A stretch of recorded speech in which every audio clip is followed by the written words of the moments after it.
Hello, my fellow urology administrators and physicians. I'm Dr. Lin from Sunrise Urology. I'm a solo practice urologist, and I've been getting a lot of questions about how to pick an EHR and what to do during this period of transition that some of you may be facing because of one particular urology-specific EHR vendor product being legacied. So just some thoughts about how to pick your next EHR. First things first, I would ask, what are your goals? What do you plan to do with your new EHR?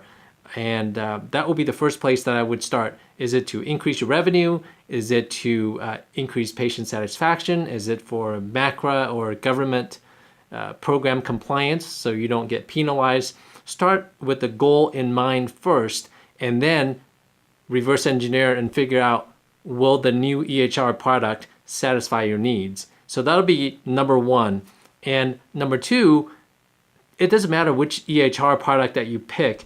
If your workflow in the office is bad, no matter what type of technology you apply or deploy in your practice, it is not going to fix a bad workflow problem. So don't think a new piece of technology is going to fix a bad workflow problem.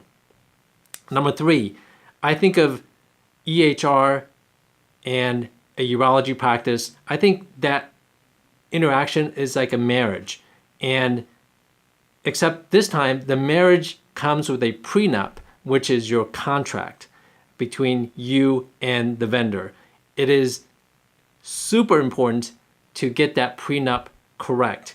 And just like when you are engaging in a marriage, some of you may have gone through premarital counseling. I think in trying to figure out the EHR contract, you should definitely look into a consultant to help you negotiate the contract so that the terms will be more in your favor and make it actually a win-win between you and the vendor. Because the contracts, as they come out of the vendors, it's more favorable towards them, and you need to have some protection as well. And you won't know what to ask for unless you have somebody else review it. And I'm not sure if a lawyer will be the best guidance for you. And I think an EHR counselor or a vendor such as the Coker Group may be able to help you best negotiate and navigate those waters.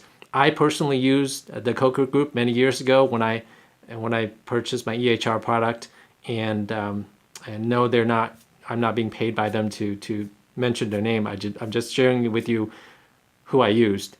I worked specifically with a gentleman named Jeffery Daigrepont, and I'll be happy to leave the contact information in the video description down below.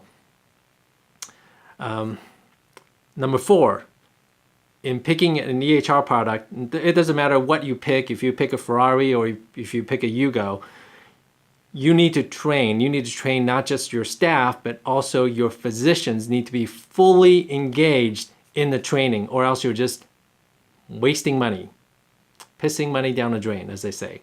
All right? So training is key, is huge, and not just buying training, but actually participating in the training. It is going to make a huge difference, no matter which EHR product that you pick. So make sure you build in enough dollars and time on training. And lastly, I know every time I give a presentation or talk about EHRs, everyone asks me what I use.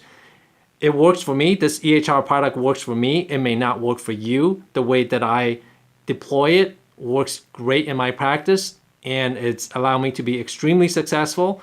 It may not work for you. So don't take what I use as the best product out there, okay? I use Allscripts Professional EHR and Practice Management System. Like I said, don't just pick it because I use it. Look around, find a product that is best for you, get a vendor, get a consultant to evaluate your vendor contract, and make sure you get a lot of training and make sure you get engagement and work backward, trying to figure out what are your goals before you get into the EHR purchase decision making. All right. Best of luck with your EHR selection. I know it's always a pain in the butt having to change and make a transition, and I hope this has been a valuable video for you. Leave any comments below. You know how to get a hold of me at JCLINMD. I'm on Twitter, Facebook, Instagram, Snapchat, Musically, and Lively. So take care.